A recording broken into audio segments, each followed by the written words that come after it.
চলুন সবাই একসাথে রবের রহমতে হেদায়েতের পথ। অনেক হাজিদের আল্লাহ ক্ষমা করুক, হজ জেদ্দায় রয়ে যায়, কারো হজ মক্কায় রয়ে যায়, কারো হজ আরাফায় রয়ে যায়। মাতাফের মধ্যে এহরামের কাপড় পরে মারামারি করছেন দুর্ভাগ্যবশত দুজন বাঙালি। আল্লাহ রসুলের সাথে হজ করেছেন ১৬ লক্ষ সাহাবী। সুবহানাল্লাহ হামদি। খুযু আন্নী মানাসিকাকুম, আমার কাছ থেকে হজকে ধারণ করো। যতক্ষণ পর্যন্ত আমি ধারণ করতে না পারবো ততক্ষণ পর্যন্ত আমার হজ পোশাকি হজ হবে, কলবি হজ হবে না। হজের মধ্যে সবচেয়ে গুরুত্বপূর্ণ আমল হলো তালবিয়া। হজের মধ্যে সবচেয়ে অবহেলিত আমল হলো তালবিয়া। বান্দা যত জোরে তালবিয়া পড়বে আল্লাহর কাছে সে হজ তত বেশি প্রিয়। অথচ আমি তালবিয়া পড়ছি না, আমি ফেসবুকিং করছি, আমি নিউজ পড়ছি। তিনি বলছেন লাব্বাইক আল্লাহুম্মা লাব্বাইক। আমি বললাম ফাইন, আগে বাড়ুন। বলছেন না, বাকিটা মোয়াল্লেম সাহেব বলবে। মোয়াল্লেম আমার হজ করে দিবে, এই মানসিকতা আমাদের অধিকাংশের। আজকে আমি আপনি যে আল্লাহর ঘরে যাচ্ছি এটা আমাদের চেষ্টায় নয়, আল্লাহর ইচ্ছায়। আল্লাহ তাআলা ইব্রাহিম আলাইহিস সালামকে বলেছেন যে আপনি আমার বান্দাদের জন্য কাবা ঘরকে প্রস্তুত করুন। ওয়াতাহহির বাইতি লিত্তাইফিনা ওয়াল আকিফিনা ওয়ার রুকআইস সুজুদ। আপনি আমার ঘরকে পরিষ্কার করুন। কাকে বলছেন আল্লাহ? হযরত ইব্রাহিম আলাইহিস সালামকে। কাদের জন্য? আপনি এবং আমার জন্য, এবং যারা আমরা হজে যাচ্ছি তাদের জন্য। তো আমরা যারা হজে যাচ্ছি আমি কি অনুভব করতে পারছি যে আল্লাহ তাআলা আমাকে কোন জায়গাতে নিয়ে যাচ্ছেন, কোথায় আমি নিয়ে যাচ্ছেন? আমি পঙ্কিলতার একেবারে অতল গহ্বরে পতিত ছিলাম, পাপের অন্ধকার প্রকোষ্ঠে পতিত ছিলাম। আল্লাহ আমাদেরকে হেফাজত করুন যে আমাদের পাপের সেই অন্ধকার জগতের প্রতিগন্ধময়তা মানুষ জানে না, কেউ জানে না কত পাপী আমরা। সেই পাপী মানুষটাকে আল্লাহ তাআলা ইহরামের শুভ্রতা দান করেছেন। আমি ইহরামের কাপড় পরছি, আসলে আমি আমার কালো শরীরটাকে ইহরামের সাদা কাপড় ঢাকছি। শুধু তাই নয়, আমি যেন আমার কালো হৃদয়টাকে লাব্বাইক ইহরামে ঢাকছি। তখন আমি পথ চলছি আল্লাহর ঘরে, আমার প্রতি কদম কদম আমি আগাচ্ছি আল্লাহর ঘরে। এই অনুভূতি যেন আমার হৃদয়কে আড়ষ্ট করে, এই অনুভূতি যেন আমার হৃদয়কে আঁকড়ে ধরে, এই অনুভূতি যেন আমার হৃদয়কে তাপিত করে, উত্তাপিত করে। যখন আমার হৃদয় অনুভবে তাপিত হবে তখন আমার চোখ থেকে পানি পড়বে। এই পানিটাও তপ্ত, তবে এই পানিটা আনন্দের অশ্রু, অনুভূতির অশ্রু, আল্লাহ তাআলার অনুকম্পা প্রত্যাশার অশ্রু। এবং আমার জবান থেকে লাব্বাইক উচ্চারিত হবে। উচ্চারণটা শুধু আমার মুখেই থাকবে না, আমার কণ্ঠ কেঁপে উঠবে অনুভূতির জন্য। আল্লাহ, আমি কোনোভাবেই তোমার ঘরে যাবার উপযুক্ত ছিলাম না, তুমি আমাকে উপযুক্ত করেছ, তুমি আমাকে রহমতের দরিয়ায় আমাকে আহ্বান করেছো। এই জন্য আল্লাহ তাআলার আয়াতটা আপনি দেখুন কত চমৎকার করে তিনি বলছেন যে তোমরা আমার ঘরে আসো। কেন? আল্লাহ তাআলা ইতিহাস বর্ণনা করছেন। ইন্না আউয়ালা বাইত, এটা পৃথিবীর প্রথম ঘর। উদিআ লিন-নাস, এটা আমি মানুষের জন্য তৈরি করেছি। লাল্লাযী বিবাক্কাতা, এটা মক্কা শহরে। জেনে রাখো এই ঘরটা বরকতময়। কতটা বরকত? তুমি তাওয়াফ করলে বরকত পাবে, তুমি এখানে নামাজ পড়লে বরকত পাবে। তুমি কিছুই করছো না, তাওয়াফও করছো না, নামাজও পড়ছো না, তুমি তাকিয়ে আছো আমার ঘরের দিকে। কালো পাথরের একটা ঘর, একটা ঘর কতক্ষণ দেখা যায়, কিন্তু কাবা ঘর এমন একটা যে হাজারো সহস্র বছরও যদি মুমিন তাকিয়ে থাকে তার চোখের পলক পড়তে চাইবে না, তার হৃদয়ের পিপাসা নিবারণ হবে না। আমরা না কোনো অনুভূতি না নিয়ে হজে চলে যাচ্ছে। এই জন্য আমাদের হজ হয়ে যাচ্ছে বিজনেস ট্যুর। আমি গিয়ে জিজ্ঞেস করছি আচ্ছা গোল্ডের দাম কোথায় কম? আমি তো গোল্ড কিনতে যাচ্ছি না। আমি গিয়ে জিজ্ঞেস করছি আচ্ছা জেদ্দা কবে যাব? কেন জেদ্দা আপনি কেন যাবেন? আমি একটু আরব সাগর, ভাই আপনি কক্সবাজার যান, আপনি সাগর দেখুন, কক্সবাজারে যান। আপনি মক্কায় যান তাওয়াফ করার জন্য, আপনি আরব সাগরে কেন যাবেন? আমি ব্যক্তিগতভাবে মনে করি যারা হজ উমরা যাচ্ছেন তারা যেন সেখানে জেদ্দায় না যান। জেদ্দাটা মক্কা মদিনার মতো পবিত্র নয়, সেটা একটা শহর, সমস্ত শহরে পবিত্রতা থাকে না। ওই জন্য জেদ্দায় গেলে হজ উমরার ফ্লেভারটা নষ্ট হয়ে যায়। তো আল্লাহ তাআলা আমাদেরকে তার ঘরে আহ্বান করেছেন। আপনি যখন কাবায় গেলেন আল্লাহ বলছেন তুমি আমার কাবা ঘরের দিকে তাকাও। এবং এখানে কি কি আকর্ষণ আছে আল্লাহ তাআলা বলছেন ফিহি আয়াতুম বাইয়িনাত, এখানে আমি অনেকগুলি নিদর্শন রেখেছি। ফিহি আয়াতুম বাইয়িনাত, অনেক সুস্পষ্ট নিদর্শন। একটা হলো মাকাম ইব্রাহিম। দেখুন আজ থেকে ৪৫০০ বছর আগে অথবা তার চেয়েও বেশি একজন মানুষ আল্লাহর নির্দেশে আমাদের জন্য আল্লাহর ঘর তৈরি করেছেন। রোদে পুড়ে, বৃষ্টিতে ভিজে, রোদের উত্তপ্ততায় শরীরকে জ্বালিয়ে যিনি ঘর বানিয়েছেন তিনি ইব্রাহিম আলাইহিস সালাম, যিনি আমাদের জাতির পিতা, যিনি আমাদেরকে নামকরণ করেছেন। আমরা যেন তার প্রতি কৃতজ্ঞ থাকি, দায়বদ্ধ থাকি। আল্লাহ বলেছেন যে মিল্লাতা আবিকুম ইব্রাহিম হুয়া সাম্মাকুমুল মুসলিমিন, তুমি আজ থেকে ৪০০০ বছর পরে পৃথিবীতে জন্ম নিয়েছো, জেনে রাখো তোমাদের নাম একজন রেখেছেন, সাম্মাকুমুল মুসলিমিন, তিনি মুসলমান হিসেবে তোমাদের নামকরণ করেছেন। হে ইব্রাহিম আলাইহিস সালাম যেই জান্নাতি পাথরের উপর দাঁড়িয়ে কাবাঘরকে নির্মাণ করেছেন। এটাকে আপনি নাম ফলক বলতে পারেন, পায়ের ফলক বলতে পারেন। তার স্পর্শের সেই ছাপটুকু আল্লাহ তাআলা এখন পর্যন্ত সংরক্ষণ করেছেন এবং তার নবীকে বলেছেন ওয়াত্তাখিজু মাকাম ইব্রাহিম মুসাল্লা, হে রাসূল আপনি মাকাম ইব্রাহিমের পেছনে নামাজ পড়ুন। এটা হলো এই স্মৃতিটুকু আল্লাহ তাআলা এখন পর্যন্ত ধারণ করে রেখেছেন। আল্লাহ তাআলা আহ্বান করেছেন, তুমি আসো কাবা করে মাকাম ইব্রাহিম দেখো, ফিহি আয়াতুম বায়িনাত মাকাম ইব্রাহিম, মাকাম ইব্রাহিমটা দেখো, স্মৃতি মন্থন করো। স্মৃতির চাদরে, স্মৃতির ভেলায় চড়ে তুমি ৪,৫০০ বছর আগে যাও, যখন আমি কাবা ঘরটাকে নির্মাণ করলাম। তারপর কি হলো, ছেলে আর পিতা দুজন মিলে আমার কাছে হাত তুলে বলল, রব্বানা তাকাব্বাল মিন্না ইন্নাকা আনতাস সামিউল আলিম অতুব আলাইনা ইন্নাকা আনতাত তাওয়াবুর রহিম। আল্লাহ তাআলা তাকে অফার দিলেন, ইব্রাহিম ওয়াইদ ইয়ারফাউ ইব্রাহিমুল কাওয়াইদা মিনাল বাইত ওয়া ইসমাঈল, যখন আমার নবী ইব্রাহিম তার ছেলে ইসমাঈল মিলে কাবা ঘরকে কমপ্লিট করলো, আমি বললাম কি চাও আমার কাছে। ওয়াইদ ইয়ারফাউ ইব্রাহিমুল কাওয়াইদা মিনাল বাইত ওয়া ইসমাঈল, তিনি দুহাত তুলে বলেন রব্বানা তাকাব্বাল মিন্না ইন্নাকা আনতাস সামিউল আলিম। এই দোয়ার কথা আল্লাহ তাআলা আমাদেরকে কোরআনে স্মরণ করে দিয়েছেন। সূরা বাকারা প্রথম পৃষ্ঠা, প্রথম পারা 19 নম্বর পৃষ্ঠার প্রথম আয়াত। তো আমি যখন যাচ্ছি মাকাম ইব্রাহিম দেখছি, আমি স্মৃতির ভেলায় চলে ১,৫০০ বছর আগে চলে যাচ্ছি।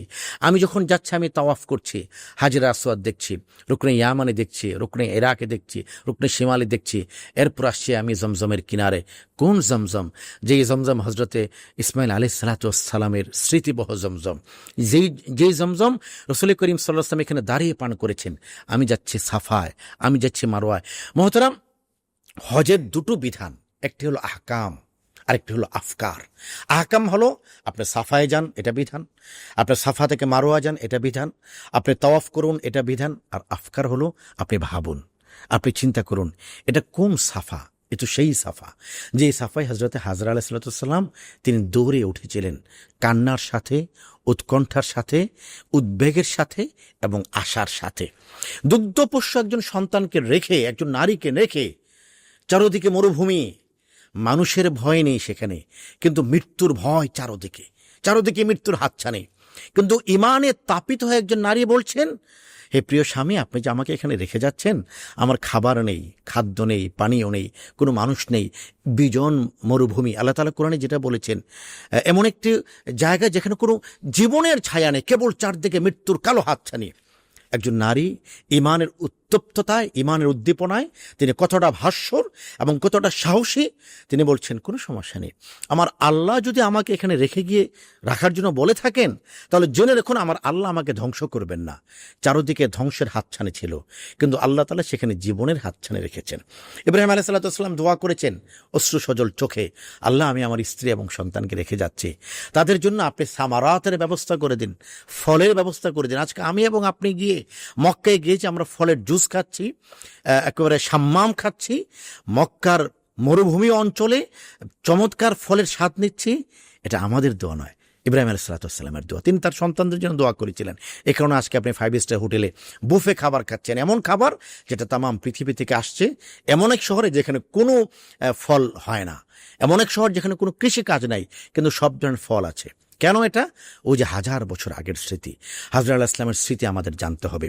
আমরা দৌড়াচ্ছি, পুরুষরা কখন দৌড়াচ্ছি? সবুজ বাতির নিচে, সাফা থেকে মারোর মাঝখানে দোয়া পড়ছি, রব্বিগফির ওয়ারহাম ওয়া তাজাওয়াজ আম্মা তাআলাম ইন্নাকা তাআলাম মা লা আ'লাম ইন্নাকা আনতাল আ'জ্জুল আকরাম।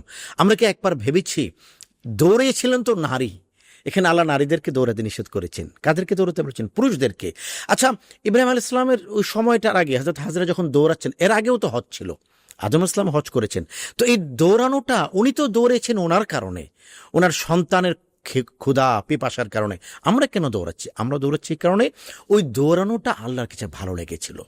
অন্তরে উৎকণ্ঠা, ভয়, আশঙ্কা, উদ্বেগ এবং সমস্ত কিছুকে ঢেকে দিয়েছে আল্লাহর প্রতি আশা, আল্লাহর রহমতের প্রতি ভরসা, আল্লাহর রহমতের প্রতি ওনার প্রত্যাশা।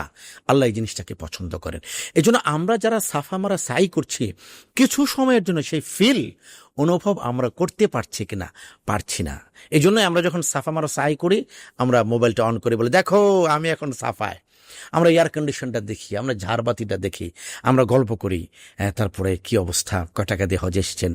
না, সাফা মারোয়ার পাহাড়ে তো এই এয়ার কন্ডিশনে আপনি সাই করছেন, কিন্তু আপনার শরীরটা শীতল থাকবে, মনটা তো 1,500 4,500 বছর আগের কথা ভাবার।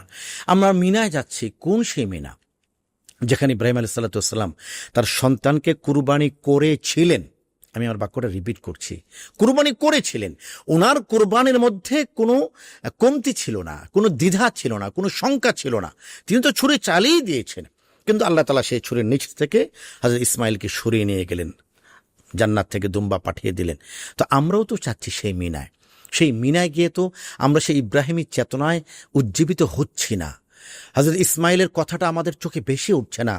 তিনি বলেছিলেন, বাবা আমি তো আপনার একমাত্র সন্তান এবং আদরের সন্তান, আপনি আমাকে উপর করে শুইয়ে দেন, কারণ আপনি যখন আমাকে চিৎ করে শোয়াবেন আমি আপনার দিকে তাকিয়ে থাকবো, তো আমার চেহারার দিকে আপনার চোখ গেলে আপনি আমাকে জবাই করতে পারবেন না।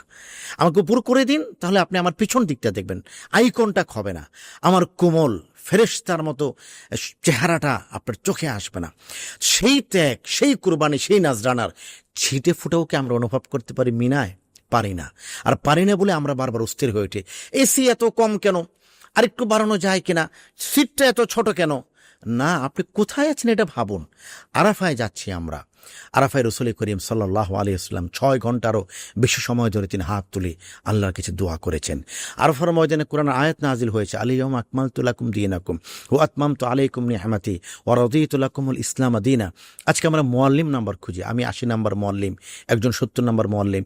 আপনি মুআল্লিম নাম্বার কেন খুঁজছেন? হতে পারে আপনি এমন একটি জায়গায় আছেন যে জায়গা দিয়ে রসুল করিম সাল্লাল্লাহু আলাইহি ওয়াসাল্লাম এবং তার 16 লক্ষ সাহাবী তারা হয়তো কদমের পদচিহ্ন রেখে অতিক্রম করেছেন।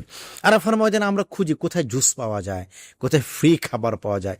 এই সমস্ত লিকেজগুলি যে হচ্ছে, কি বলে, প্রবলেমগুলি যে হচ্ছে বা ঘাটতিগুলি যে হচ্ছে, আমি মনে করি দুটো বিষয়। এক নম্বর হলো যে আমরা কোথায় যাচ্ছি এটা আমরা জানছি না, এবং আমরা কি করছি এটা আমি অনুভব করছি না।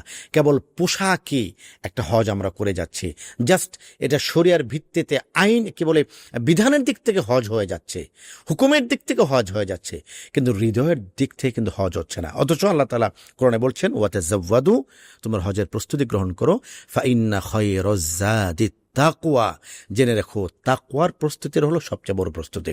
এই জন্য আমি মনে করি, এবং যে বার্তাটি আমি আপনার মাধ্যমে দিতে চাই, আমরা যারা হজে যাচ্ছি ইনশাআল্লাহ তাআলা, অথবা যারা হজে যাব, আমরা যেন হজটা অনুভব করি, হজটা যেন বুঝি, এবং নবীজি যেটা বলেছেন, খুযু আন্নী মানাসিকাকুম, আমার কাছ থেকে হজকে ধারণ করো।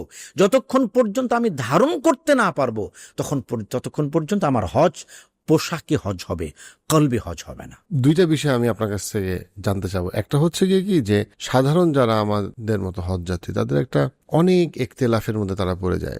দেখা যায় যে যত আলেম, প্রত্যেকের একটা করে হজের বই আছে, এবং প্রত্যেকেই বলেন যে এই নিয়মের বাইরে গেলে হবে না। এবং আমরা কিন্তু দেখি আরাফাত দিনেও বিখ্যাত একটা মারপিট আছে হাজিদের, যে 2 রাকাত না 4 রাকাত, কি হবে না হবে, এবং এই নোংরামিটা কিন্তু আমাদেরকে দেখতে হয়, যেটা খুবই দুঃখজনক। এবং এক্ষেত্রে অবশ্যই হজ যাত্রীদেরও অনেক ভুল আছে। কোনটা ঠিক হজ, এইটা নিয়ে একটা খুব উৎকণ্ঠা, ইখতিলাফের মধ্যে বাংলাদেশিদের হজ যাত্রীদেরকে আমি অনেক সময় হাবুডুবু খাইতে দেখছি। তো এই ক্ষেত্রে যারা আলেম না, যারা সাধারণ মুসলমান, তাদের জন্য সহজ গাইডলাইন একটা কি হইতে পারে? দেখুন, কিছু প্রশ্ন আছে যেটার উত্তর খুব সহজ, কিছু প্রশ্ন আছে যেটার উত্তর কঠিন। এই প্রশ্নটাকে আমি বলি কঠিন প্রশ্ন। এটা কেন বললাম? দেখুন, ইসলাম কমপ্লিট হয়েছে 23 বছরে, একদিনে নয়। সুতরাং 23তম বছরে ইসলামের যে বিধান ছিল, 5মতম বছরে কিন্তু ইসলামের সেই বিধানটা ছিল না। রাসূল করিম সাল্লাল্লাহু আলাইহি ওয়াসাল্লামের কাছ থেকে সাহাবীরা আমল শিখেছেন। কেউ সকালে এসেছেন, কেউ বিকালে এসেছেন, কেউ সকালে এসে একটা আমল দেখেছেন, কেউ বিকালে এসে আরেকটা আমল দেখেছেন। এই যে আপনি 4টি মাযহাব দেখেন, শরিয়ার বিধান হলো 4টি মাযহাব হক, সকল মাযহাব হক। হানাফি রাইট, শাফি রাইট, হাম্বলি রাইট, মালিকি রাইট, প্রত্যেকটি মাযহাব সব, এবং সবাই হাদিসের আলোকেই মাযহাবকে নির্ণয় করেছেন। তাহলে ডিবেটটা কেন? তো যিনি সকালের আমল দেখে আল্লাহ রসুলের মাযহাবকে নির্ধারণ করেছেন, তিনি একরকম লিখেছেন। যিনি বিকালের আমল দেখে আল্লাহ রসুলের বিকালের আমলগুলি দেখে মাযহাবকে লিখেছেন, তিনি আরেক রকম দেখেছেন। হানাফি মাযহাবের ক্ষেত্রে এই কথাটা বলা হয় যে হযরত ইমাম আবু আজম আবু হানিফা রাহিমাহুল্লাহ তাআলা, তিনি নবীজির শেষ সময়ের আমলগুলি দেখেছেন কিতাবে হাদিসে। তো শেষ সময়ের আমলগুলির আলোকে তিনি তার মাযহাবকে তৈরি করেছেন। এখন দেখুন রাসূল করিম সাল্লাল্লাহু আলাইহি ওয়াসাল্লাম কোন হজ করেছেন। রাসূল করেছেন হজ্জে কিরান। হজ্জে কিরান হলো যে ব্যক্তি একই সফরে একই পোশাকে প্রথমে উমরা আদায় করবে, এরপর হজ আদায় করবে। কিরানের সাথে তামাত্তু এবং ইফরাদের বেশ কিছু বৈচিত্র্য রয়েছে, ভিন্নতা রয়েছে, আমি সেদিকে যাচ্ছি না।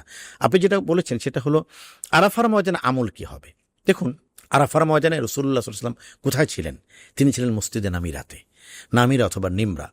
সকল মাযহাব একমত, যিনি মসজিদে নামিরায় থাকবেন ওনার জন্য অতিরিক্ত দুটো কাজ। একটি হলো ইমামের হজের খুতবা শোনা ওয়াজিব। আপনি নিশ্চয়ই জানেন যে সৌদি সরকারের টাকার কোনো অভাব নেই।